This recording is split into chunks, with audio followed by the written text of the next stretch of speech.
Welcome. We're live. Mike Crawford, Young Jerks. I'm with Lauren Pespiza tonight. What's up, Lauren? Not much. It's good to be back. I feel like we've been doing this a lot lately. Yeah, we're a minute early too. Oh, wow. Doing good. That's good. Well, I'm feeling good after those elections, too. I know. Feeling wicked good. Yeah. It's looking pretty good. So, I felt good on election night. I felt like the congressman that was was a fun more. show. It was fun, but I felt like he was more worried about it Yeah. than we I, were. And I felt like now I realized that not everyone was reading Michael Moore like I was. And I I felt wasn't like, reading Michael Moore. I was yeah, worried. I was just as worried as him, honestly, until yeah, after the show and I started looking at the results we were watching. I'm like, oh, wait a sec. This is going okay. At yeah. least, definitely locally and at least nationally. And I felt really good about it myself, but then when I read Michael Moore, it confirmed everything I was already feeling, and I think that he talks to a lot of people.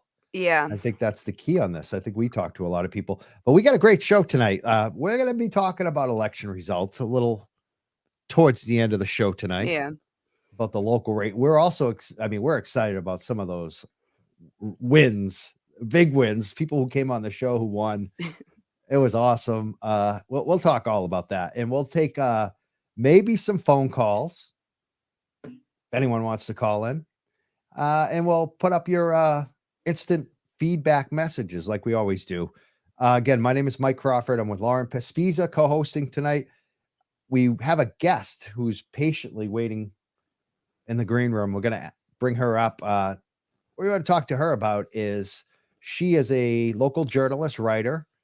We should read her CV. I mean, she's written for some great national outlets. She can probably tell us about those. But we're focusing on the top story right now. It's the most popular story at Dig Boston, and it's about the Arlington Police. Arlington Police detained the wrong man, and then they added insult to injury. And we have this journalist. We're going to bring her up. And the big thing about this story, too, as you read it, it's pretty outrageous from the beginning. But as you read it, it just gets worse and worse and Yeah, it worse. And does. there's so much to it. So let's bring her up. There we go. Hi, Laura. Hi, thank you for having me on the show.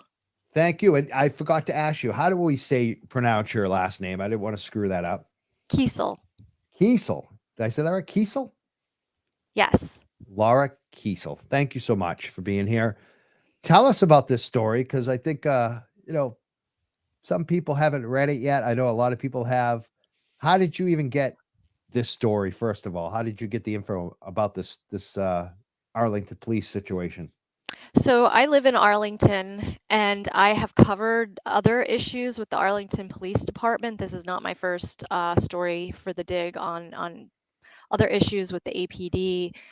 So they've already been on my radar. But because I live in Arlington, I'm on a bunch of Arlington related Facebook pages for Arlington residents. And I remember when this actually happened. When the video, some clips are available on the website for the article. I remember when Donovan Johnson posted these videos and they were shared to these social media pages that I'm on. So I saw them that week when it happened. And I have to say I wasn't that surprised considering some of the coverage I've done of the APD. And then I didn't hear about it. And for a while, for a few weeks, there was a lot of outrage online, both from some Arlington residents and other neighboring communities, Donovan Johnson's in Somerville. And I remember following it a little bit because I know that they had the independent investigation, and I saw the conclusions, which right away some things stuck out for me as being not kosher, but I still, like, I had other things to do, so I wasn't like focusing that much on it. And then I heard about the civil rights lawsuit that was filed in August, and when I saw the response of the APD and the town, which basically kept citing this independent investigation that they did and found that there was no racial profiling, I felt like maybe I should start looking into reporting it, because some of the things that the mainstream media was covering, this made national and international news when the lawsuit came out. It didn't make as much news when it actually happened, beyond like local, and I think maybe it hit like Boston Globe. I don't remember when it happened, but when the lawsuit was filed, it was in the Guardian, it was in CNN, it was all across the country. All of these outlets were picking it up, but they were still missing a lot of the details that I thought were really pertinent. And so I decided to cover it and to do a more in-depth piece on it. Thank you, Laura. Are you wearing your audio is like every time you talk it makes a little like extra like It's crinkling. yeah. Yeah, sorry. I think You it's have a my headset? wire. Yeah, I have a headset on. I think it's the wire as I move my head. Okay. And maybe we might even try not using the headset and just using a computer. Do you have a like can Okay. you do that way? Let me take out my headset and see if you hear me. Okay. And you might have to like log back in. It might not like or you could change it like which side, you know what I mean? There's So a settings thing on the bottom. Like Yeah. that should work. We're still getting that feedback. Can you hear me now? Much better. Okay. Actually, we're still getting it though. It's weird. Yeah, I Isn't it? don't know where that's coming from. I think it is coming somewhere from if it's my computer. Yeah. It's not me, is it? You know what, Lauren? It might be you. Let me mute myself for like 5 seconds. No, it's still No, there. it's still there. Let me Is mute it me? Laura. No, actually, no one's muted. Let me mute. All right. It's not Laura. Huh. I don't know where it's coming from. So it wasn't me either? No, it doesn't seem like it's either one of you. Huh. I don't actually hear her.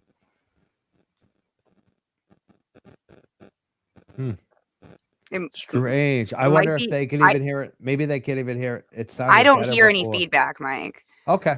So it you might know be what? your headset that's the issue. It or could something. be. You know what? It's probably. And people are saying that she sounded better before. Yeah. So let's have her put her headset back Yeah. on and let's ignore the whole thing.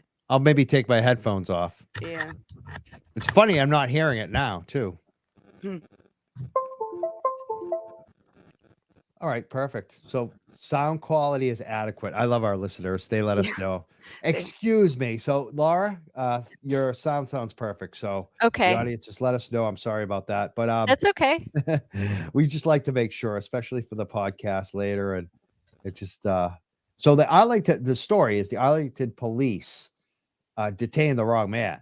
And they basically were searching for someone involved in human trafficking. It was clearly the wrong person because he didn't fit the description at all. And then they made up stuff. And they and then there was kind of a big cover up on this, right? Yeah, well, so they were in pursuit of a specific person. Like they had his photo. The police department was familiar with them. I think he had been detained or arrested by them before. They had eyewitnesses placing this person. It was a white man at a hotel nearby in Arlington. They even had a description of what he was wearing that night. That's who that they were pursuing, that person. And when that person fled from the hotel room, he just happened to be running down the block where Donovan Johnson was walking home from work. And the police officer stopped. I think he was literally running after the white man, but saw Donovan Johnson and stopped his pursuit of that man and just, now I can only say what Donovan Johnson stated, which was that he came up to him. I think he said he drew a gun or something and told him to get on the ground, and then I think actually physically used force to get him on the ground, tackle him. There were no eyewitnesses at the time, but I think shortly after that, that's when the two passerby pulled over and started recording by the time they got him up and had handcuffed him. So they were pursuing someone else, and then that person was caught by the other officers, and he also confirmed, I don't know who this other man is. So he even confirmed then that he did not know who Donovan Johnson was. And yet they continued to search him, take his belongings. I don't know if you've watched some of the video, but they told the people on the video that, they kept alluding that he was being detained in connection to human trafficking. They put him in the squad car, which the documents I read later seemed to disclose that he was put in the squad car because the police didn't want the whole thing to keep getting recorded. They in the documents, they also showed that they felt like he was engaging in theatrics or grandstanding for the camera because he was acting so upset. They derided him for he kept asking the passerbys to call his mother, and in all these both internal documents and the investigation itself, the police officers like, why did he want us to call his mom? He's a grown man. And I just thought that was strange and really tone deaf, considering this is a Black man in America being detained. And I think I don't know for sure, but I think he lived with his mother too, and like he was supposed to be home any minute. So I think anyone would say call someone and tell them, what's happening. But I think that also kind of displayed some of the callousness going on by the officers in the way he was treated. There were even things that were not in the article, like they took him to the hotel, and the hotel also again confirmed that they did not know this person, that they did not see him that night, but they still kept him there for a while and were talking to him, and they made comments to him like, you better straighten your life out, which is strange because he hadn't done anything wrong. I mean, he was coming home from his like job at a hospital where I believe he works as a grants administrator. So yeah, all of that happened. And there was even stuff I could not get into in the article. There was just so much. But afterwards, there was a police report filed, and that's some things that I have seen some mainstream media outlets reporting on this, but not all. And I think it's really critical. Is afterwards, the police report that was filed on his detainment continued to try to link him and the white suspect, saying that they had a link on like this database known as CopLink, which they did not, saying that like, oh, and the officer said he came across a picture of Donovan Johnson with a handgun, and that was not of Donovan Johnson, it was of a different Black man. But all of these things that were in the police report that seemed to be digging in to try to justify his detainment after the fact, and yet none of those things were considered in this independent investigation, which supposedly ruled out racial profiling. Yeah, I mean, listeners are commenting on Facebook. Someone wrote, so walking while Black got this man arrested. Crazy world we live in. That's exactly what happened. That's exactly what happened. And get your life together. The dude's a hospital grants administrator. That I sounds know, like right? a pretty, like, what's a pretty professional job. Yeah, like, I know probably, a grant administrator. She's like the most professional person I know. They were just trying to justify what they just did the whole time. It sounds like, it sounds like. Yeah. Digging their heels in. Yeah. It's crazy because in the police report, Laura, this is where like I'm like, wow, these guys are really bad, like not good at their job. They wrote something about that they were suspecting that he was a cannabis distributor or something like that. Oh, geez. How did they throw that in there? And they had Well, no so proof? I think he had some marijuana in his pocket. I don't even think it was that much, and yet they were like, so now it's intent to distribute, which Yep. That's what they do. And they also said that they were going to charge him with assault and battery of an officer, and from what I could tell, it was simply because he was struggling when he was tackled, because he was sort of straining, and like because he was distraught, that they said that he didn't.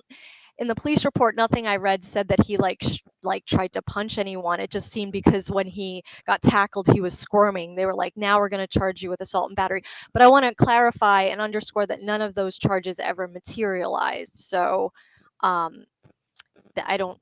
I think even the police department knew that there was not enough there to actually follow through on those charges. Oh, no way. And he had no criminal record. Yeah. Like, no criminal record. No documented Marijuana's problems legal with in them. Massachusetts. You can't. That's crazy. I Yeah. mean, that's just insane. Someone having a little weed in their pocket. I mean, it's legal. Yeah. A judge would laugh that out. Well, that's why they charge you with possession with intent now. Yeah, they well, want they to charge try. you for the They weed. try. Come on. I mean, they were trying to back up their bogus harassment of this man. It's pretty scary, but it's not surprising. Yeah, and then Laura, after this happened, right? Mm-hmm. they investigated themselves, but it was basically a cover up, right? Well, I mean, as a reporter, I don't want to call anything specifically a cover up, but what I felt, and I want to say APD does have a history of getting third parties that they have very close ties with to sort of, they say check themselves, but it seems like it doesn't quite do that. It exonerates them more than like watchdogs them. So the thing that had jumped out at me right away, and I knew to look for this because the similar thing happened with the APD last time, where they had an officer who had published a bunch of racist columns in a police trade publication. They offered him, quote unquote, restorative justice rather than fire him. And the restorative justice is this group that is here in the Boston area that is founded and funded by police departments. And the APD had a chief that was on the board of that restorative justice group. So, I remember the concern then being like, is this group really offering restorative justice, or is it just sort of giving a check mark so that it could seem like this officer did something so that the town can sort of say, well, he didn't just get off scot-free, we gave him restorative justice and he went through this program. So right away when they said they did a third-party investigator, I looked him up and it jumped out at me that he worked at Bedford Police Department, and I knew Bedford Police Department was where the chief had worked before. He had worked in Arlington Police Department for many years, and he's married to a high-ranking Arlington town official. Well, first it jumped out at me that this wasn't a former police officer, and I agree with Sophia Hall, who is with the Lawyers for Civil Rights, who is representing Johnson, that from everything I've read or reported on, that police officers or former police officers don't necessarily make the best investigators of police misconduct, because they're entrenched in that way of thinking, right? And that's the protocols they're going to use, which themselves have a lot of racist implications. So there was that, but then seeing where he did serve as a police detective and knowing that he knew officers from Arlington, he had very intimate times with APD. He probably might have even known these officers, or at least knew people who knew them well. That to me presented potential conflicts of interest. And at the very least, I think those ties needed to be transparent and pointed out. Not that he was hiding them. I mean, I could go on his LinkedIn profile and see where he worked, but I just thought it was interesting that it was never once brought up by the town, by any other media outlets, what his background was. And most importantly, so like the investigation did find things wrong, which was so they found that that the police officers didn't follow the proper protocols, and that they didn't really have probable cause, that they weren't justified in detaining Johnson. And yet ultimately he still said that they didn't use excessive use of force and that they did not racially profile. And I feel like those things are kind of inherently contradictory, because you're saying they had no justification for stopping Johnson, that they did several things during the detainment that broke policy, and yet they're like, but there's no racial profiling or use of force. But then it begs the question, then why did they do this to Johnson? Why did they break all these policies that they otherwise, usually don't break in this case, at least that we know of? So that seems strange to me, that he said that it was that there was no racial profiling, and it seemed to be a contradiction. And to say no excessive use of force, but to me, it seems like, and the investigator does say this, even though he still says no excessive use of force, he does acknowledge in the investigation, I guess it could be argued that any use of force is excessive if there's not probable cause, and that seems to be the case here. So there just seem to be like a lot of contradictions even in the investigation. And something I want to mention is the definition of profiling that they're using, is that the APD uses, and that a lot of police departments use, is a definition of racial profiling that a lot of civil rights and legal experts do not agree with, because they think that it basically offers cover, which is that it's a definition that says it's racial profiling if you're only looking at race. And I think I quoted an expert I interviewed, and I quoted the ACLU. They think like, well, nothing is based solely on one factor. So these officers could argue, oh, well, we didn't stop him because he's black. We stopped him because he was walking down the same street as this man. So we thought he was involved with him. Or they could have other reasons, but they're saying, oh, but it's not just because he's black. And so then you get a pass saying, okay, it's not racial profiling. But most civil rights groups agree that race has to be one of the things in combination of other things for it to be profiling. And in this case, it seems like there was no reason to stop him. So why did they stop him, and why did they make up these connections, or seemingly make up these connections afterwards in the police report? The police report spells it out to me. I want all of our cannabis people out there, because I know we're a big kind of cannabis show, and our community knows this. If I get in a similar situation as a white guy with the weed in my pocket, they're not putting distribution in my police report. They did that because he was a black guy. There's no question in my mind. It's just common sense, especially after the law's been changed. That's my opinion. I think most people in the cannabis community that have been around. Lauren, would you agree? Being a cannabis Absolutely. consumer, do you think they would have done that to you? Maybe me, Mike, but Yeah, right. that's because most But police let's just say departments, that you were the average, you the look like average you person didn't that have looks your like me, reputation. they would not even like. Well, they wouldn't.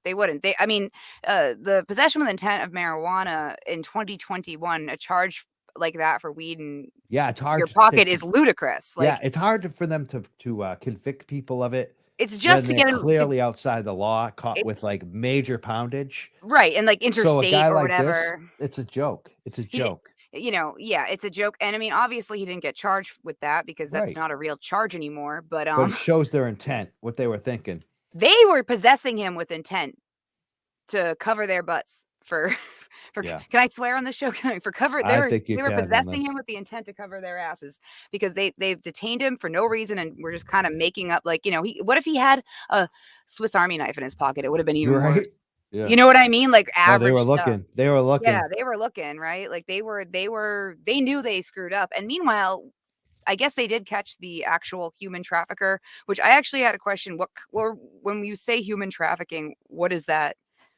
Well, I also want to say I don't even know if that person was engaging in human trafficking. Right, the I didn't. accused, yeah. He was accused of it, but I also, in the investigation on Donovan Johnson, they interviewed the women who were in the hotel, and I think they were saying that that's not why they were at the hotel. They were there to meet for other reasons. So I don't even want to allege, because I don't know what, because in that case it might not have been even trafficking for that man. It might have just been I know he did have I think he had heroin on him, so it might have just been A something. drug deal. Yeah, they might have drug had, addicts sharing drugs. Right. Okay. that Well, type just of that it might have sometimes been when some people Yeah, who that knows? that can mean, just that phrase can mean something from hiring hiring an undocumented maid and holding their passport so that they can't leave, to trafficking children across state lines for So I sexual. think there were 2 women in the hotel, and I think they were worried that those women were being trafficked, Right. Okay. who were in the hotel room with him. Okay. But I didn't really follow that story as much, just only really in the context of how it related to Johnson's detainment. Right. So it But just sounds like a big sweep. Like they were just trying to grab anybody in the vicinity of that guy too. Like if in that case, like they were chasing this guy and then they stopped and chased some random person. Yeah, so I think the white suspect ran past Johnson, and I know like Johnson had posted on Facebook that he was like, "Whoa, what's this guy doing?" But the next thing, the cop comes up and is like, "What are you doing?" And like, you know, then detains him.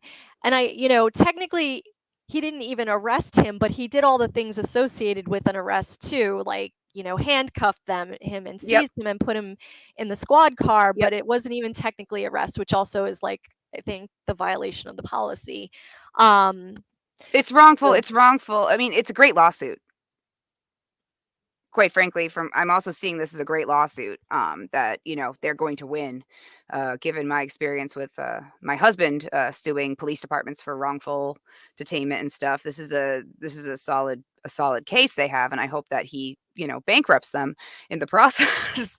For all I care, he can defund the police single handedly. I hope he does. But yeah, if they detain him without actually in made up trial, all that is such a good case. I want to ask Laura, because these police now, they have records of their own.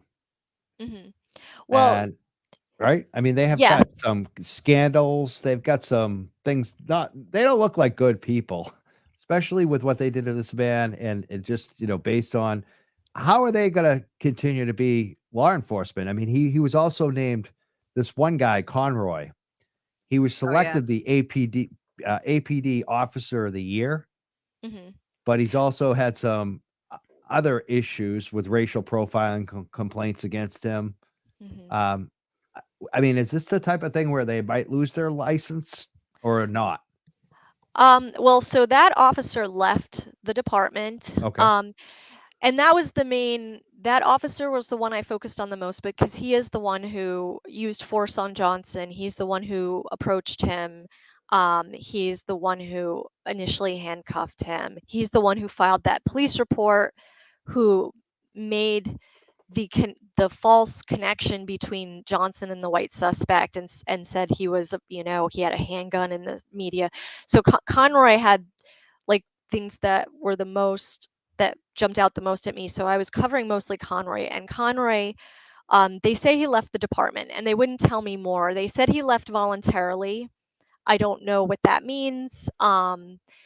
But he's not in law enforcement anymore, But he according. could be again, though. I mean, that's I don't right? know. And to be honest, I haven't kept up because I know Massachusetts was one of the few states that didn't license or permit their officers, right? And I think that might have changed recently or been a move to change that. I don't know how Yeah, it's that would some kind affect. of, I don't know exactly how it works, but They they leave recently before changed. they leave before they can be subject to an internal investigation and be sanctioned. Just like Mhm, that cop in Woburn that just did mhm, that. mhm. They leave before they have to go through that. Like, so they can work in law enforcement again. And so that officer had, like you said, he had a racial profiling complaint before, and similar argument was so the two reasons that racial profiling, that the investigator said racial profiling wasn't present in this case is they said, oh, well, the officer didn't know his race until he actually confronted him. So he didn't know his race when he was running up from behind him, and and as he was stopping him, he didn't realize his race until as he was like cuffing him or something like that. And I guess there was a similar argument when he had a racial profiling complaint years before. Oh, he didn't know the race of the person he was following around in the car.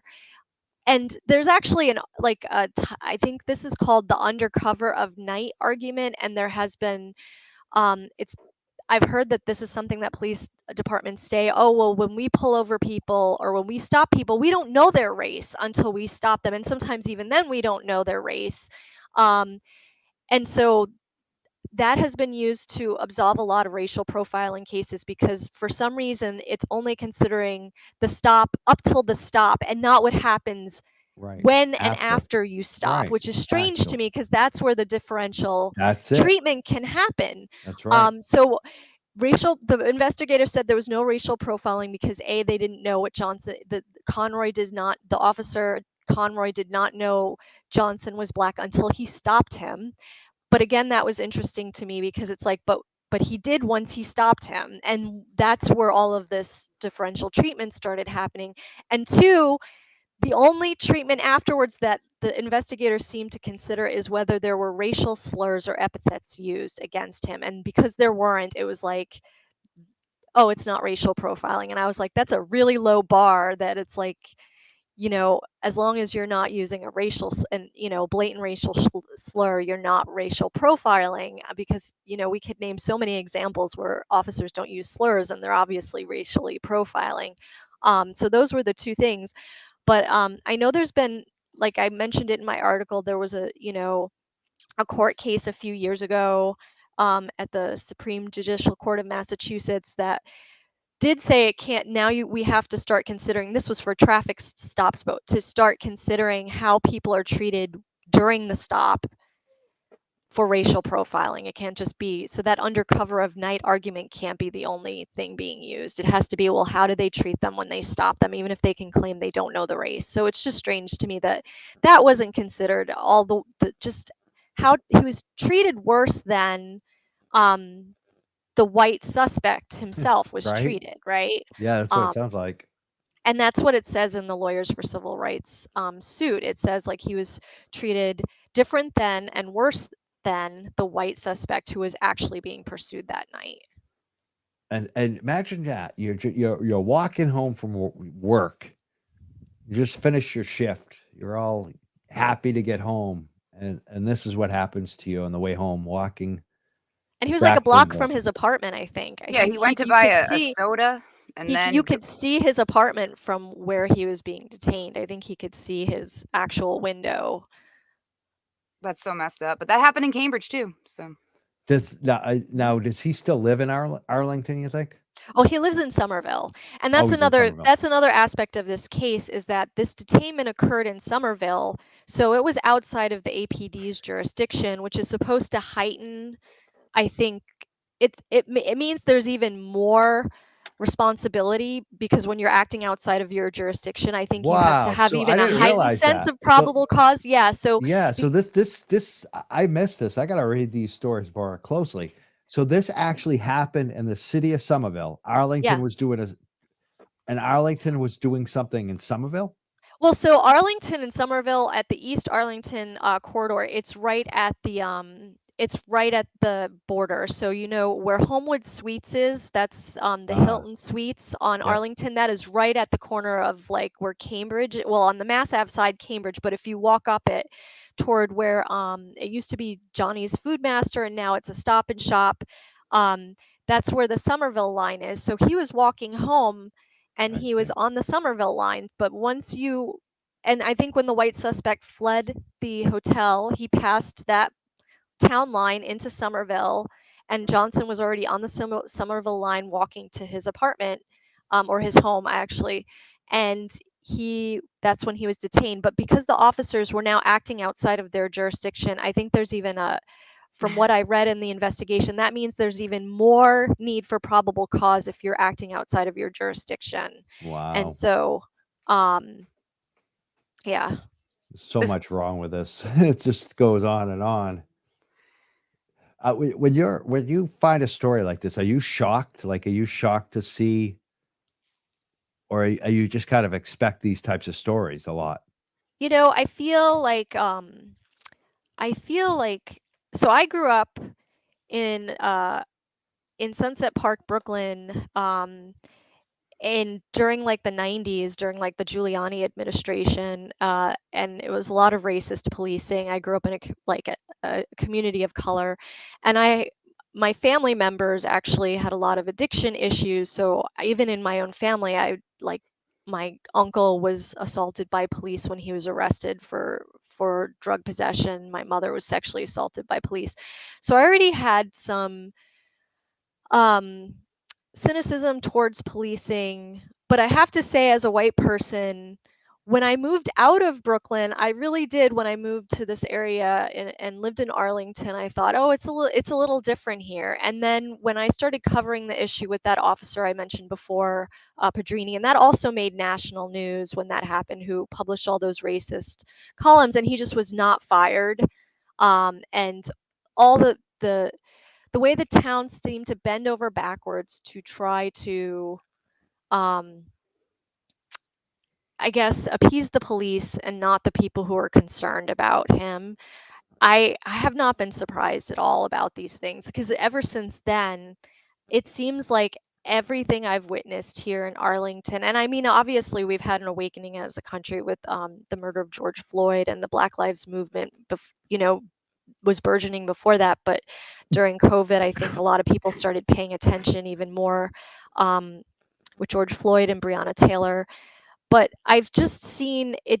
It just seems that there's a real obstinance here to maintain the systems we have as they are. I mean, here in Arlington, we passed a lot of we have more commissions and stuff, and I still feel like there are toothless commissions that at the end of the day might say, oh yeah, the officer should have done XYZ, but they're not going to say the things that they're going to need to say. I want to say that like Arlington, because of the Padrini thing a few years ago, did just pass a thing to have a police advisory review board, and they had a commission before that to study whether they needed a review board. And I found it interesting that a lot of people on those commissions, including people that I thought would be a little more harder on this issue, were basically praising the police department for this investigation, and saying, well, I'm upset that Johnson was detained, but the police chief did what she had to do with the investigation, and we think that that was the right step. And that's disheartening to me, because when even the commissions that are and boards that are supposed to be watchdogging are just basically, I feel like, exonerating the police officers, it's not going to really lead to change. I mean, the Arlington Human Rights Commission, which, as you'll notice in my article, was where that first racial profiling complaint on this officer was filed years ago, and they dismissed it. And now look at what he went on to do. He went on to detain this man. That commission has had police officers at their meeting ever since there was a protest about the Padrini thing. So the commission that's supposed to take complaints has police at their meetings. So no one who's scared of the police or who are dealing with human rights violations by the police are going to go to the Human Rights Commission, because the police are there and they're partnering with the police. So that really is upsetting. And I think I've become more cynical in that way, that even in a way I wasn't a few years ago. Has that been brought up at the meetings? Like, that point of view, like that people might be afraid to have the police here?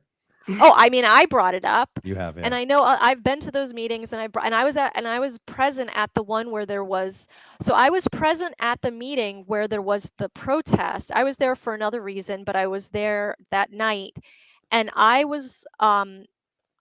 got yelled at by a select board member a few days later, saying, now we're going to have police at the meeting, so people like you can't be there. Because even though I wasn't part of the protest, I definitely agreed with them, and I was vocal about the Padrini case, and I was covering it as a journalist at the time. And then I came across in my public records requests inadvertently that other select board members were not only saying, yes, let's have police at the Human Rights Commission meetings, but they were having me trailed by plainclothes police. Yep. And they called my landlord to have I lived in affordable housing at the time. They called my landlord to have a discussion with me, like I'm a child, like this troublemaker, Laura Kiesel, let's talk about it. Just really inappropriate. And it just, I don't, Wow. Was yeah, this the protest that's- in 2020? But no, this was before 2020. This was before COVID. So this was in 2018. Okay, COVID okay. makes me lose track of time. But okay, just so because I've been to some Arlington protests. I was just curious if it was one of those. That's crazy. What? and they've had That's police normal. ever since. That's not. Yeah. And I know it that is. they had a meeting just Saturday whether or not to continue with police, and I don't know what the outcome to have police presence at the Arlington Human Rights Commissions. And I know one commissioner has been trying to push them to not have police at those meetings, but I don't know what the outcome has been of that. All of these meetings they're having meetings to form more committees to have more meetings, and none of them actually do that much anyway. What do you think that they could do? Like, what can, like, the average person, maybe they live in Arlington, what should they be doing, Laura, about this? I mean, even though I am disillusioned, I still think it's always good to write, select board, the town manager, to say like this does not make me happy that this is happening. To be honest, though, I do think at the end of the day, because I have seen a groundswell of advocacy from people in and around Arlington with the town to, like, at the time of the Padrini thing, it was to terminate to Padrini. I've seen them try to reform things here, and they've gotten some small wins. I mean, they did fight for a police advisory review board, and that's coming. But like I said, I'm considering what I just explained. I'm not very. I don't have a lot of faith it's going to work. So I think a lot of pressure is going to have to come from outside of the town, and I think that things like lawsuits like this need to happen, because I don't think, I mean, to me it was interesting, and I think what really pulled the trigger for me covering this piece, because to be honest, after covering the APD a lot, I was burnt out. Um, I've gotten hit pieces written about me on conservative outlets in the area. I've gotten death threats. From from people I know in the neighborhood, not death threats, but definitely like a lot of nasty emails and comments for covering the APD. So that's why I was a little reluctant to get involved covering this. But I feel like, as a privileged white person, I can't just watch this happening and watch a lot of white people like commending the police chief for an investigation that I feel was deeply flawed, and obviously at the end still made a conclusion that was not, that the actual details of the case and facts did not support. So I got involved again. Um, but I think that and until more lawsuits like this are filed, until there are actual outcomes where townspeople start feeling it in their pocketbooks, because like the town's going to have to pay if they lose, the town is not going to change. I saw the APD, but I saw the town manager make comments, just the quotes saying like, I just have faith in the APD. And in response to this lawsuit, it's, you read that and you think, okay, you know, more needs to happen here, because when you're faced with this kind of like overt differential treatment of a person who's a black man, and Arlington is still pretty white. I mean, it's not as white as some of the other like burbs out here like Belmont and Lexington, but it's a lot whiter than Cambridge or Somerville, right, that we're on the border with. Um, I think that we there needs to be more pressure, because it is going to get more diverse over time, and I'm worried about what's going to happen if we don't have more changes in leadership. And so Could cost could cost Arlington a lot of money too. Lawsuits, these police Yeah. lawsuits are very costly when they lose. So, and Laura, thank God you're covering this. Thank Yeah. God you've been doing this work. I know you said you were burnt out and get discouraged. I feel all of that. I've been through the same thing in the cannabis space, and some of the corruption we've exposed, and a story that we've been kind of staying on recently. It's just that's your mission. I could tell you're that person. Thank God you're there doing this work, Um, Laura. will you be covering this story more, or how can we follow Yeah. this lawsuit in Yeah. particular? Because I love police lawsuits personally. yeah, I mean, it just kind of depends. I The timing of this was, I was trying to, so I was working on this throughout the late summer, early fall, and I think that the APD or the town of Arlington had to respond to the lawsuit right Yeah. around this, like right around now, or maybe Okay. a week. So I think this article came in right before their response, and I was interested in, I was wondering, like, is this going to change their response, how they respond if there's more media coverage, because there was a there was a lot of media coverage in August when the suit was filed, but there hadn't been much since then. And then my article came out right before this, and so I know that I don't think here in Arlington it's gotten quite the attention that the Padrini did, but I'm wondering how it's going to change how they respond to the suit. Um, It will. I mean, if you boost it, it's good. I mean, mhm, especially if this is like, if you're at the next step of the lawsuit, any media coverage puts more pressure on them. These things take a while, but yeah, it's actually great timing then. mhm. And I'm curious because I want to see what happens. And you said it's a group, lawyers for Lawyers for civil Civil rights. Rights, yeah, Okay. and I had actually interviewed Sophia Hall, just as not even in connection, but when I was covering the Padrini issue with those articles, and I was writing about when it's appropriate to use restorative justice, I had interviewed her for that piece years ago, not knowing that she'd wind up, the lawyer of a person in another case with the APD. So I had already had a connection with her from interviewing her for a prior piece. But Lawyers for Civil Rights does Okay. great work. I mean, they're a small nonprofit, but they do a lot on police accountability Great. in the Boston area. Great. Which is why I reached out to her years ago to just interview her on police and restorative justice. And I think they were doing a lot of good work on immigration, immigrants' rights too, as well. So you should definitely check them out. They get interviewed. I see them interviewed on a lot of the PBS shows too as experts whenever those issues come up. Great. Excellent. Well, thank you so much, Laura. I hope you keep us updated. Anything that comes up, anything that you're writing with Dig Boston or any other outlets. So, tell us, you've written for a number of outlets. Tell us some of the outlets that you've written for. Yeah, I mean, so besides Dig Boston, I've written for Salon. Actually, I've had a couple pieces of Digs that I've written for Digs syndicated in Salon, but I've written original pieces for Salon both before and after that.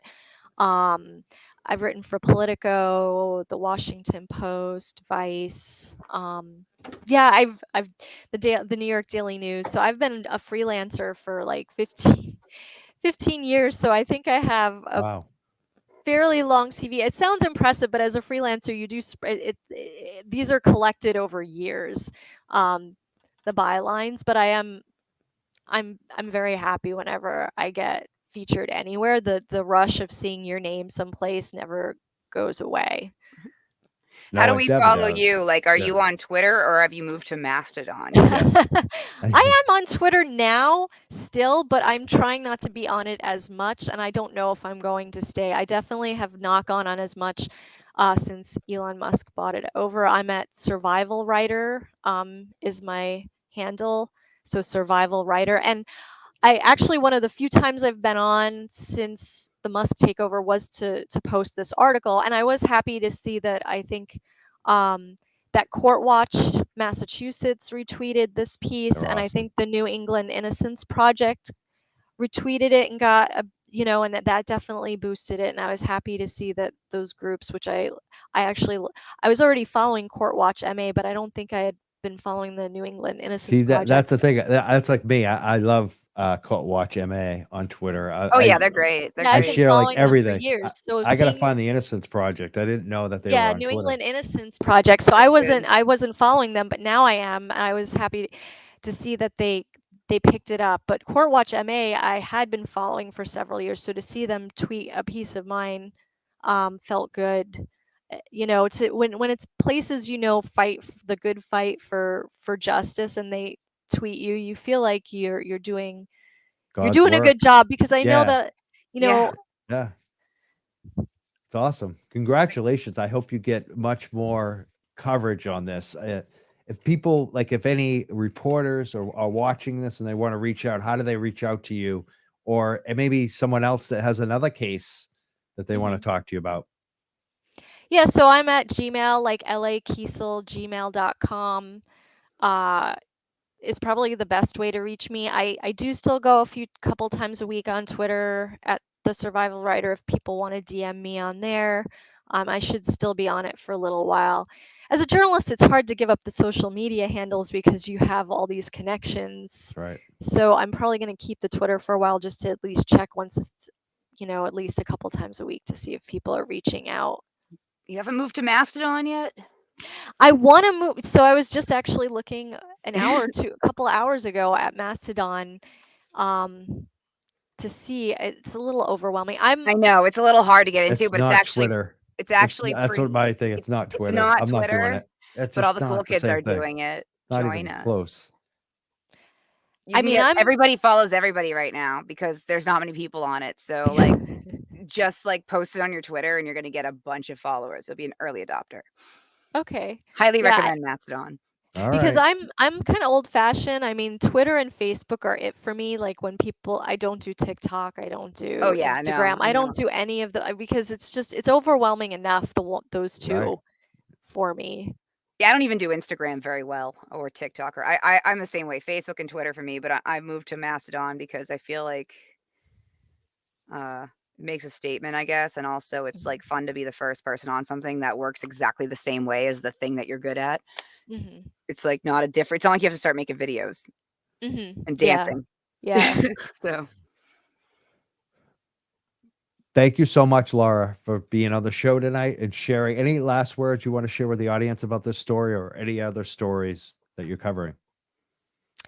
Well, at the time that I think that's it. I mean, I'm interested to see how this plays out. I'm interested to see if the town evolves on this issue. Like they did evolve a little on the Pedrini issue. At first, they wouldn't call his columns racist. Now they'll at least say that there were racist messaging. I'm wondering what happens there.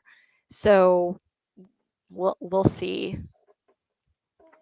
Well, let's hope so. Let's hope Yeah. they wake up and do the right thing for once. Hmm.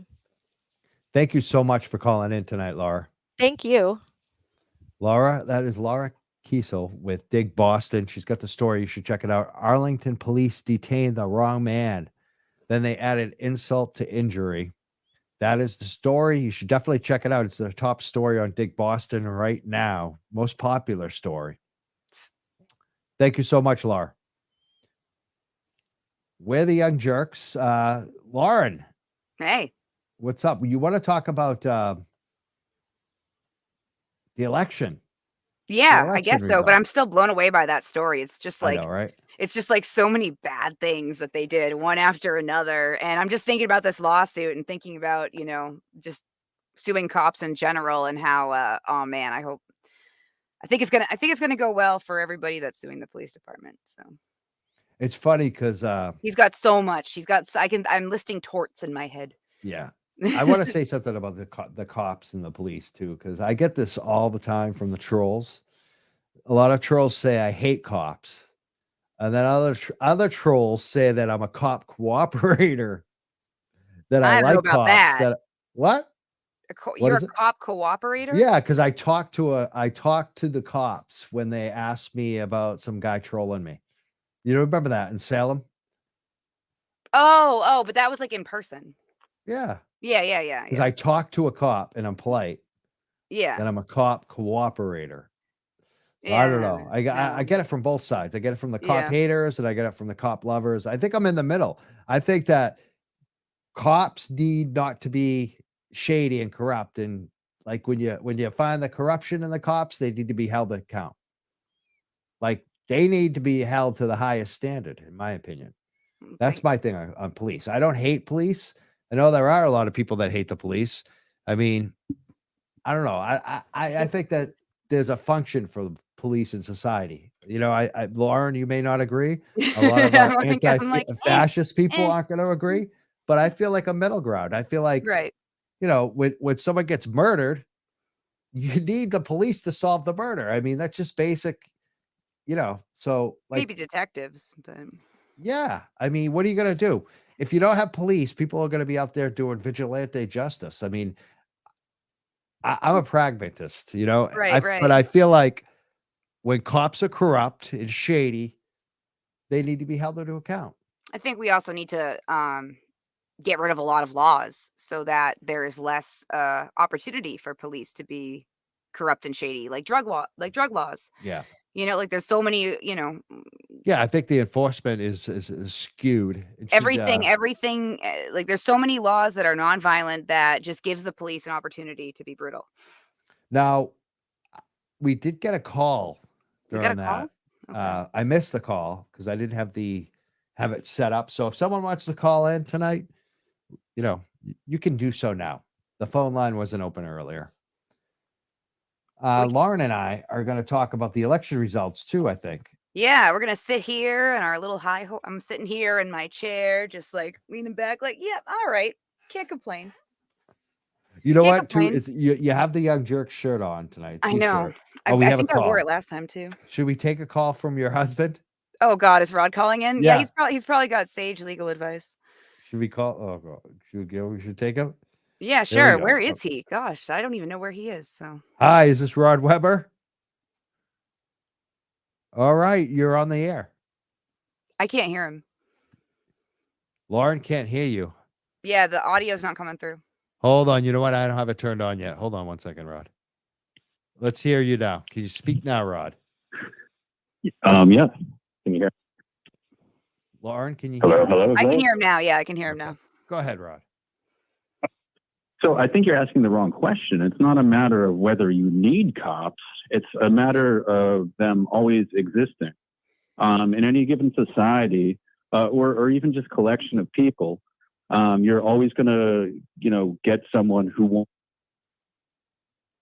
being a hippie commune or a gangbang. There's always going to be someone who wants to be on top.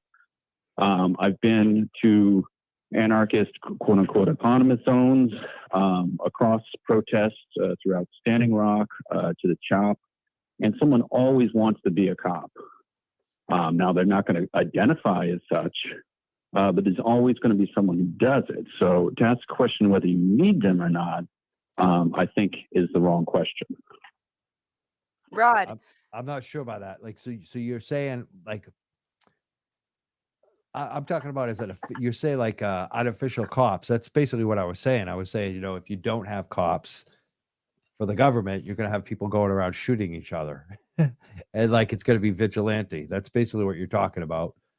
Yeah, well, yes and no. It's Rod, the situation. I want your commentary on that case. Yeah. How many torts do you think you can list here? I'm Johnson case. sorry, I was busy. Okay, no, you didn't I listen. missed the Okay, beginning of it because I was. I wanted to make a bet, like It's how not- many it's not 'cause I- torts. No, it wasn't because I didn't want. No, I was. Well, there He was something wasn't to do with listening, so we're gonna my move Okay, on. that's fine. That's And fine. Thank you for No, calling, bro. it was a health issue. But No, that's fine. That's fine. I anyhow, was curious if I thought you had been, so that's why I was like saying, what's your opinion on this Thank case you. as We're a gonna esteemed go cop now steward? because we addressed that one thing that you called in, and we're gonna move on. Thank you so Okay. much for calling in, Rod. All right. Sounds good. All right, wait. All right, we're the Young Jerks, and it's Mike Crawford, Lauren Pespiza. We're going to talk about the election results. Yes. What did you like on the election results, Lauren Pespiza? I was happy that Paul Thoreau won sheriff and beat Yeah. out. Yeah, that was my big. I don't want to say I was surprised, but I didn't know what was going to happen because I don't know the area, like the people in the area.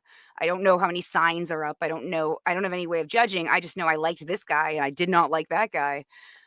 So I was really, really stoked that night when I found out that. I went to bed after. That was a Everything else was great rolling, win. and I was tired. I went to bed, So and there's like the Trump sheriff, yeah, the Tommy Joe Hodge. Arpaio of Massachusetts. Yeah, of Massachusetts, Tommy Hodge, and we've been wanting him out forever. Everybody Yeah. has. It's just an embarrassment. And then this Mayor Paul, who called in the Yeah, night before he won, and I wasn't expecting him to win. Honestly, I expected it to kind of be like what we had for Essex DA when it was a really close race, but he lost. Like it seems like that's what happens every time they put up a close race, but they lose against the incumbent by like 5 points, or sometimes it's even 1 or 2 points, but they still lose. Nope. yeah, Mayor right. Paul Yeah, I thought it was going to be really close. smoked him. I mean, it Yeah. wasn't even close. He stomped on an incumbent, and it was like not a red wave.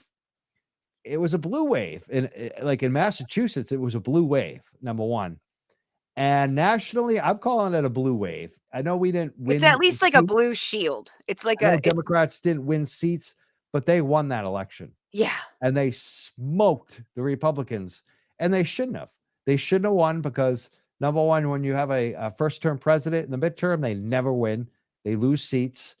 And you had this, let's put it this way, this economy. The economy is not as good as people like it. I mean, who likes gas at over $3.50 right. a gallon, $4, $5, whatever it is. Today it was $3.70 something where I bought it. But, prices are up. People are feeling economic stress. The stock market's crashed. Democrats should have lost, and they didn't. They won. They held what they have. They picked up a seat in the Senate. I mean, I'm feeling like it was because of the extremism. Yeah, The shit that we've been calling out. So I'm happy about it. I feel like America's finally woke up and said, you know what? We're sick of this BS, this extremism, this fantasy stuff where they just make up the culture war, which is, it's a joke. Who gives a shit about who's in the movies? You notice we don't talk about that on the show. That's fantasy stuff. If you want to worry about TV shows or your fancy sports or whatever it is, we're talking about real stuff, issues Right. on the show. And we don't care what party you're in, if you're a Democrat or a Republican. What we care about is that you're not an extremist asshole just making up shit. And the conspiracy theorists and the hate that came in this election and the last few election cycles nationally and even locally in Massachusetts, it's been repudiated. Sampson lost in the primary. He got Sampson lost in the destroyed. primary. Rayla got wiped out. These people got wiped out. Burke didn't win. Yeah, the progressive Republicans that we had on the show did better than the extremist. Progressive, more centrist. That's the only way you can win as a Republican in Massachusetts now. It's not even a question. Like, you can't run as an extremist, and you can't run as an extremist even nationally at this point. You have to be talking about what we care about, the issues. That's why I like John Fetterman. John Fetterman I love talking about Fetterman. cannabis for how long? Right. That guy's issue based. Yeah. That's what's winning. And what's exciting to me is young people. Young Yes. people are voting. Young people are voting the right way. Yeah, I think, like you said, it's not, I don't think it's that America is done with the crazy extremism, because I feel like no, we're just, not done with them. it wasn't but- like it was a landslide everywhere. But you I know what? think The rest young of people us came stood out. up and said, you know what? We're not taking it. We're going to actually come out and vote. Right. And Exactly. I know that majority's been there. It's just that Right. they've been so disengaged and they've been so like, oh, both sides are out of control. No, I think they finally woke up. A lot One of people side have went woken up. too far, and they're like, Oh, oh way God, too anything far. but this. So And the abortion issue, yeah. the gun issue. There's so many issues that people are just like, this is, I'm not anti-guns, but you shouldn't be giving these assault rifles to a 18-year-old kid with mental health issues. That's insane. That Yeah. is insane. Like, they do that over and over again. And they're like, oh, it's, they come back with, oh, well, it's a false flag. It's not a false flag. These kids are nuts, and you're giving them guns, assault rifles, keep 18 letting the years same old. thing They shouldn't happen have a over- gun at 18. No, they shouldn't. And you know what? You know which one I was You disappointed don't let them have in, a though? hotel room at 18, So you're Yeah, gonna you give 'em can't a even friggin' I don't gun? even know if you can rent a car at 18. No, you can't. Yeah. You gotta be can't drink. 25. Or you have to know. have someone who's 25 plus sign off on it. Right. And you can't have alcohol. Yeah. Not But that we're yeah, gonna I give agree them with an that assault law. rifle. This You is can have an this is the assault stuff. rifle, but you got to be sober. Yeah. But the one that race that I was disappointed in was it Gary Chambers Oh yeah, he got in wiped out. Louisiana? Yeah. Yeah, I want him to run for something again because I loved his campaign ads. Yeah, he lost that crazy Kennedy, a crazy know. Republican Kennedy. I know. And but I think he had a good campaign and his message was great. And God, I loved him. And I'm like, can he just run for something else? Like, that was another one I wanted to see just because I like the dude. Like, Yeah. he's very And likable. congratulations to State Senator Diana DeZoglio, who is Yep. now the Massachusetts State Auditor elect. She won the election against Anthony Amore. Congratulations to Anthony Amore, to the Republican. He ran a good race, and I think he did the best out of all those statewide candidates. He ran a more centrist campaign, and he did much better than the Rayla Campbells. And now he did doesn't have much to, better than the Jeff Deals. he doesn't have to walk away in shame. Like he drank the Kool-Aid with He didn't everyone and pander. didn't He win. didn't Like pander he for just, vote. Unlike a lot of those other clowns, they're Yeah. pandering for votes and money. Yeah. Anthony didn't pander, and he got more votes. He yeah, kept his he did the right thing. yeah.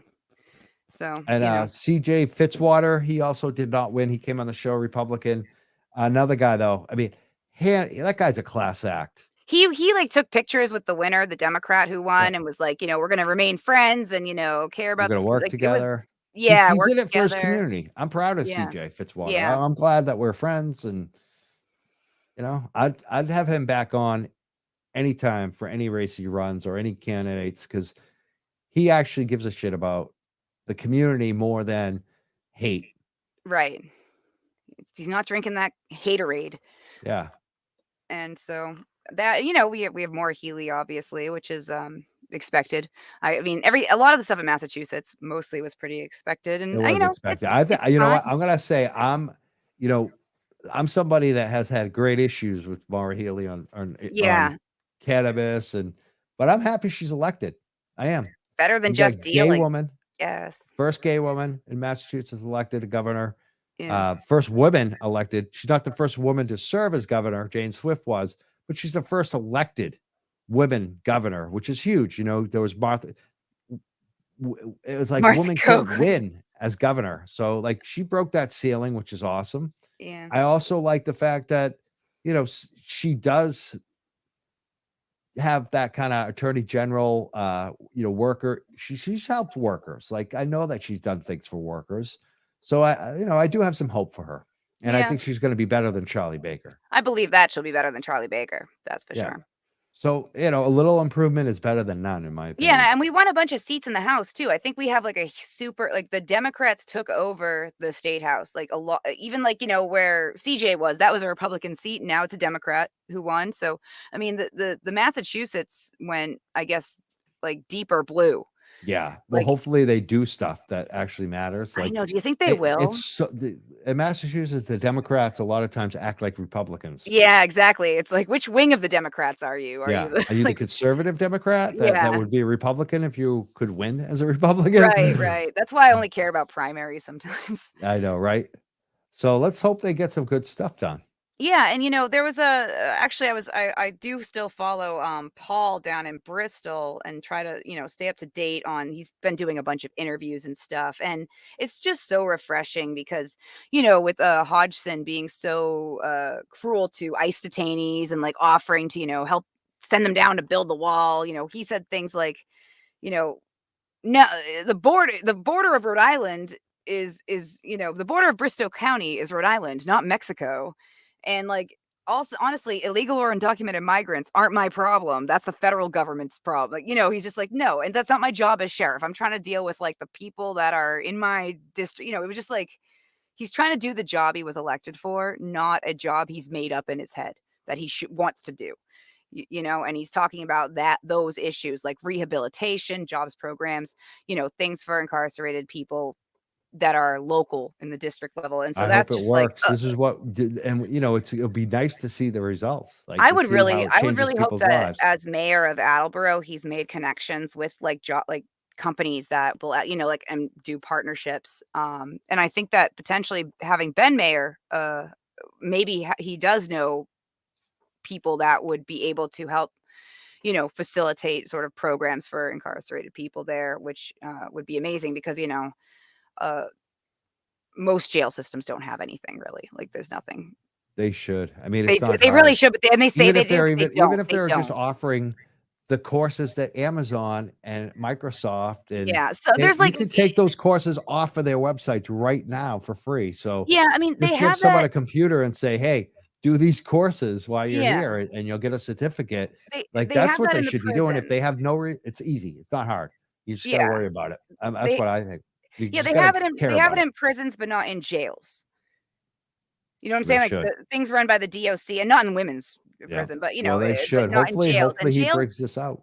I mean, it shouldn't be that difficult, honestly. no, it shouldn't be. And there should be people in the community or companies that are looking for They're out there. I mean, people to Amazon work. is looking to certify people. Microsoft, Yeah. they all are. Apple, they all have these courses that you can take and get certificates for them.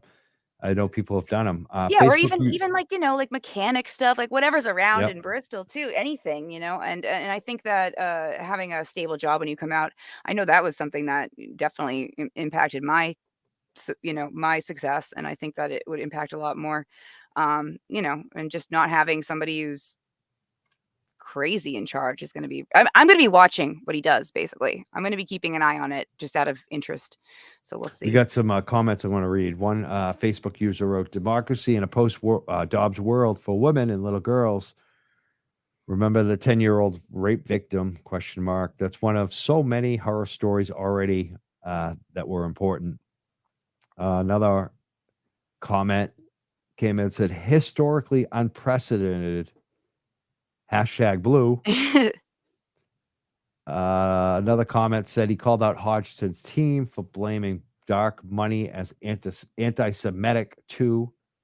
That was awesome. Oh, the Soros. He called out the Soros money. Yeah. Yes. Yeah. Some other comments. One second here. Someone said the red trickle. Ha ha ha. LOL. The red Just some light trickle. It wasn't even a red trickle. It was like a red drop. Like Yeah. not even like It was a paper cut. It wasn't I a red it's wave. like It was like nothing. it was like, a crack in the wall that someone silly puttied over, and it worked. But there's It some was that still like that haven't. was it. That was nothing. There's some that still haven't come in. Like, do we Yeah. know what's going on with the Boebert I situation? mean, the Democrats could even win the House. That's how it's looking right now. It's going to be so close. And even if the Republicans win by like 1 or 2 seats, it's like that doesn't mean nothing really. No. in the end. So Because Matt Gaetz is Facebook gonna user get wrote indicted. best midterm since 1978. For the Democrats, I would say that is the case. Not for the Republicans. Yeah, I mean, maybe they shouldn't be running crazy people anymore, but Yeah. I don't mind personally. Maybe we can just get the next wave to be a real blue lefty wave. Well, I think this next election, 2 years from now, it's going to be a blue wave, especially if this economy recovers, which will happen. We're the Young Jerks. If you want to call in, we missed the phone call earlier. It was from Connecticut. If you want to call in, if you were the guy calling in from Connecticut, now's the time. The lines are still open. 978-560-3155. Our phone number. My name is Mike Crawford. This is Lauren Pespiza. We had another comment too. He said, "How about the Workers' Party?" Oh yeah, they did pretty good. They actually did okay. I voted for them a lot. Yeah. So. They didn't win any seats, I don't think. I don't know about Brandon. He might have won. That's the one that Laura Sala said would do the best. I don't know if He did very well. I don't think he won, but I feel like he did very well. I remember watching and being like, really? But yeah, wow. Some of those third-party people did pretty well. Even a libertarian, I was like, oh. Wait, one there of was the libertarians kind of when there was no Republican. Oh yeah. I think that libertarian might have actually done better than Rayla. But whatever. I just the Workers' Party. I know they're not Nazis, the Workers' Party. Yeah. So I'm No, okay I like with the that. Workers' Libertarian, Party. I don't know. I don't know. I will continue to have the Workers' Party on the show. I'm not going to say that I'm like 100% behind, wicked enthusiastic about them, because sometimes I worry that they split votes and things like that. Right. But I like what they're talking about, and that's what we do on the show. We're not so much worried that our show is going to affect an election. We just want information, education, empowerment, and we think that the Workers' Party does that. So they're welcome on this show, and they've been nice to us. They're nice people, and I think that I agree with a lot of their platform for the most part. Yeah, I agree with almost everything that they're. It's not a crapshoot, because we, used to be we liked some libertarians, and now it's like, which kind of libertarian is that? You know what I mean? Like, it's like cool. Is a Nazi libertarian or a Green Party type libertarian? Workers' Party, they're good. You know where they stand. Yeah. Look at the keyboard. We and the agree hammer. with them, and I like some of their people. Like, I do like a lot of their people. Like, as people, they're just good people. So, yeah. I was surprised how many third parties were on. I still voted all blue, all Democrats. So the Workers' Party probably don't like that. But I didn't even have a Workers' Party candidate on my ballot too. So that's I had like 3 on my. Oh no, I had. Oh, actually, no, that's not true. I had. Yeah, you're right, because I did have. And I had statewide. Greens. I had a Green. See, I didn't even see if I see a Workers' Party next to a Democrat this election. I was like, Democrat. Like, it's not even. I'm gonna vote for Nick over Diana DeZoglio. No. If I would vote for them if there wasn't a contending Republican. Like, if it was just a Workers' Party and Democrat, I would go Workers' Party just to try to give them that percentage. I'm voting Democrat just to show that the haters how much I'm pissed off. You want like Mr. Independent went all Democrat. Like, I've never voted so blue in my life. I think you did the opposite of me. I was writing in people's names for the. I used to do all that. I used to vote for all those third party people. I wrote in half my ballot. No more. Democrat. I guess I'm a Democrat now. I guess these MAGAs, these Republican, I'm going to say what Elmo used to call my friend Elmo, who died. These MAGA Republican swine. Yeah. They made me a Democrat.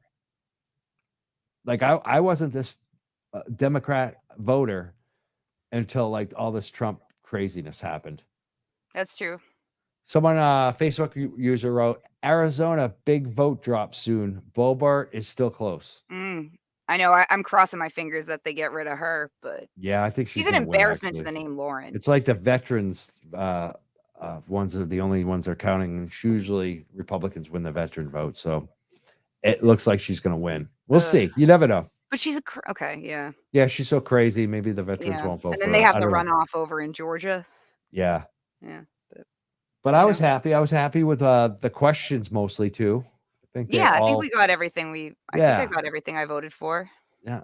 The rich people, the millionaires are gonna have to pay an extra what, 40 grand a year or something. I was surprised how close that was, like, I because they end wasn't. up releasing the map, and it was like even places where there aren't as many millionaires voted against it, and then like places where there's a lot of millionaires voted for it. Like if you look at like I Middlesex know. and I stuff, know. It's so funny. it was That's kind of what weird how interests. close it was. Yeah. Like, The rich people are like tax us more. yeah, It's like Jonathan Cohn, I think it was on Twitter, listed like the top 5 or 6 towns that voted yes on that question. And it was like, Wayland. yeah, Boxborough, Yeah, it Acton, was like all the richest towns. It's It was you know like, what? wow, they voted. The rich people said tax us more. That's what my And the parents would have towns done. like That's what my parents did. Braintree, and they were like, no, we can't tax rich people. They'll I don't get it. The It's South weird. Shore was like, nope, and Yeah. none of us are millionaires, but we don't want the chance of having to pay taxes if we win the Yeah. lottery. I call them suckers. Yeah, they think they're gonna, The have it, but suckers, they still believe, I guess. it I don't was know. well marketed. It was a Yeah, well but I marketed wasn't surprised by that. question. I actually thought it wasn't going to win. I was predicting that, like in my mind, I thought that would lose by a percentage or two, and it won by like what, a percentage or two, right? Yeah, it was close. I kind of had a feeling it would win because I see the signs for yes on one. Not that signs vote, but like I saw signs in a lot of like wealthy neighborhoods like over the past summer. So it was well. See, I didn't see many at all up here. Yeah, maybe not on the North Shore, but I guess sort of Yep. Metro West area, Yep. like all over Acton, Boxborough. When I visit my parents, I'd see it, but that's Jamie Eldridge territory. Yeah. And then yes on 4 past 2, which is I'm so grateful to help everybody get their license. This has been I was surprised that passed too. Like I thought that was going to lose. I'm glad it passed. I'm so I'm glad really it passed because this is honestly an issue that like has affected like people in my life. Like I was so happy to see this bill go through, and honestly I've known Dan Cena, the rep who was like sponsoring it since he was undocumented basically.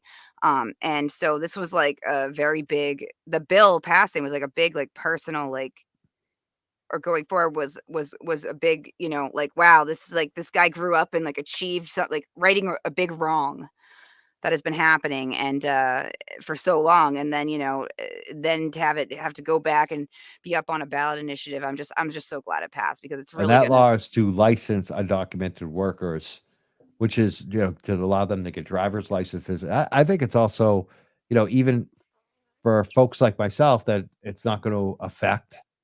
I think it has a positive effect on Yes. safety. yes, Like to have someone actually be licensed over unlicensed driving a car, like one of the most risky things that kill people. people in are the still state going to of drive without Massachusetts. licenses and The all that, top, but there's like look at the top 5 deaths. It's car accidents, heart attacks, COVID. I mean, that's what's killing people, right? And suicides, like drugs and alcohol. Those are the things that kill people early. Cancer. I mean, those are the like 5 or 6 top things. And driving accidents is way up there. And so to have not people be licensed and to when an it's gonna accident help. happens Everybody's and gonna that they don't be, have insurance because the they're not insurance. licensed, that's insane. And I knew immigrants 10 years ago who would have paid anything to be able to drive Absolutely. without fear and would And, have gone and got and their people license, will drove drive without safely. a license when they can't get a license, and that causes a lot of problems. And they get detained, all this stuff. Everyone's always, afraid. So like just and they're going to work in their car. Like it's not like they're, doing anything wrong and they're fine drivers. They have a license in another country. Like, so yeah, let people get licensed and insured. And I'm just glad that like the racism did not overpower this win. The racism in our state was not Common strong enough sense, to beat this. and hopefully people are over the racism. I think that's Yeah. the key in Massachusetts anyways. Yeah. I think that we have a lot of voters who are in the cities too. So I think people are voting for themselves in these votes too, which is important. Right. So yeah, I'm pretty happy about this election. Hopefully we'll see a lot more of that. Yeah, and the last remaining ones I hope end up going the right way. So Which ones? like in Arizona and Oh, the yeah. Georgia runoff and all those little stragglers. And then I was talking with some friends, and if we get like a 51 Republican, 50 House, or like one more Republican, it's Matt Gaetz, and he's going to get in trouble soon, right? Isn't he going to get arrested for so then I they'll don't get know. rid of I don't think they have a the right witnesses against him, apparently. Oh, okay. Well, you know what? But I'm some sure other they're still looking for Republicans- something else. I'm sure there's other Republicans who are going to get indicted for something Yeah. in the meantime. So, we can at least give ourselves like a little bit of like a few safety seats. Like, okay, well, plus or minus the 2 in the future that'll go get indicted Yeah. and then there's the always Democrats there's will have always at least 1 or 2 of them that end up either getting sick or dying. Let's be honest, they're old. That's true. Most of these guys are old. They're And they don't, and a lot of them, if they're the unvaccinated type. exactly. So there's We're a the lot young of things jerks. working in We're our favor. let's do a death poll on it. A death pool. Who's gonna die? Which Republican is most likely to die in office and give the Democrats control? I know, right? I got my money on Jim Jordan just because just something about that guy. I gotta pick the wrestler because he gives us wrestlers a bad name. Wrestling coach.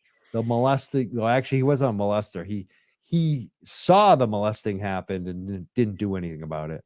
Okay. I guess I'm trying to think of who the oldest is.